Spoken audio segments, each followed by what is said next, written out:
Things you need to know about Ragnarok. Every mythology has its own version of Armageddon, and Norse mythology is no different. Ragnarok foretells a great battle which will bring an end to a number of Norse gods, including Odin, Thor, Freyr, Tyr, Heimdallr, and even the trickster Loki. After the everlasting winter, also known as Fimbulwinter, the giants and the inhabitants of Hell, with Loki as their commander, will rise up and do battle with the Asgardians. The battles will be hard-fought and brutal.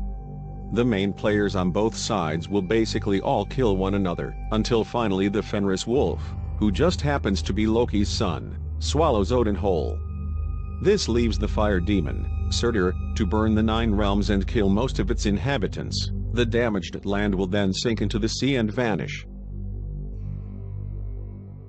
A new generation of gods, the children of Odin, Thor and Sol specifically, will take the place of the old ones as the cycle of the world starts anew. The most recent Ragnarok comic storyline involves Thor receiving the Odin power after his father dies and turning into a bit of a tyrant. When he finally comes to his senses and realizes what he's done, he travels back in time to fix all the damage. In the meantime, Loki gets his hands on the mold that was used to create Mjolnir and fashions powerful weapons for his army. With Surtur, the fire demon, by his side, Loki defeats Thor by breaking Mjolnir and basically destroying Asgard.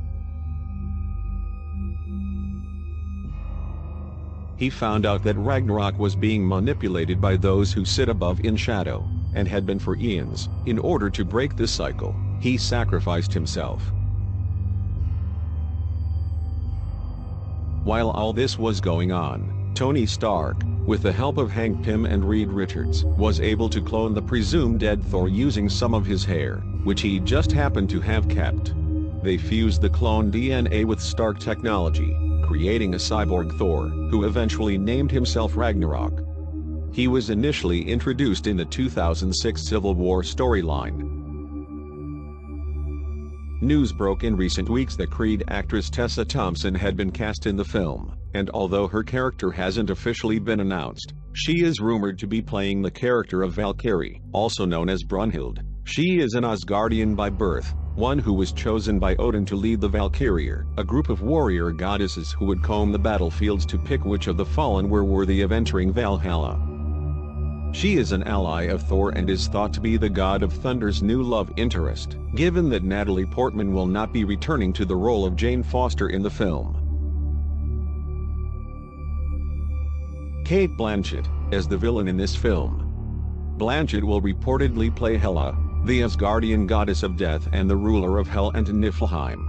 In the comics, she is one of Thor's main adversaries, and the two have a long history of basically killing one another, and then being brought back to life to start the fight all over again. Over the years, she has also teamed up with Loki in numerous attempts to bring both Odin and Asgard down. A rumor is swirling that Hela may actually replace the character of Death in the Infinity War films, making her the being that Thanos is in love with.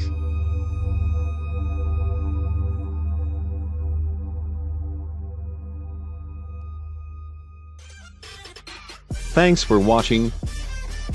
Don't forget to like, share and subscribe.